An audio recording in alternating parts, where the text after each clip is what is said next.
নির্বাচনকে দীর্ঘায়িত করার চক্রান্তের গন্ধ পাওয়া যাচ্ছে বলে মন্তব্য করেছেন বিএনপি চেয়ারপারসনের উপদেষ্টা জয়নাল আবেদীন ফারুক। তিনি বলেছেন, অন্তর্বর্তী সরকারকে সমর্থন মানে এই নয় তারা মঈন ফখরুদ্দিনের মতো ক্ষমতা হস্তান্তর বিলম্বিত করবে। দুপুরে চট্টগ্রামের সেনবাগ জাতীয়তাবাদী ফোরামের সাথে মতবিনিময়ে তিনি এসব কথা বলেন। এ সময় জয়নাল আবেদীন ফারুক আরও বলেন, জনপ্রতিনিধিদের কাছে ক্ষমতা হস্তান্তর করা পর্যন্ত এই সরকারকে সমর্থন দিয়ে যাবে বিএনপি। সচিবালয়ে আগুন, সংসদ ভবনে এখনো কেন জয় বাংলা স্লোগান শোনা যাচ্ছে তা নিয়েও ক্ষোভ জানান তিনি।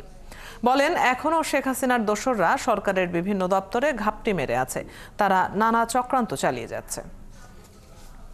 রক্তের বিনিময়ে অর্জিত আজকের ইন্টেরিয়াম গভর্নমেন্ট আপনাকে সমর্থন দিয়েছি, আপনাকে সমর্থন দিব যতক্ষণ না পর্যন্ত আপনি জনপ্রতিনিধি হাতে ক্ষমতা হস্তান্তর না করবেন। বাংলাদেশে আবার মঈন ফখরুদ্দিনের মতো ডিলে করে, বিলম্ব করে, 111 মতো সৃষ্টি করে আবার নির্বাচনকে বিলম্বিত করে জনপ্রতিনিধি হাতে ক্ষমতা হস্তান্তরে বিলম্বিত করার একটা চক্রান্ত আভাস আমরা গন্ধ পাচ্ছি।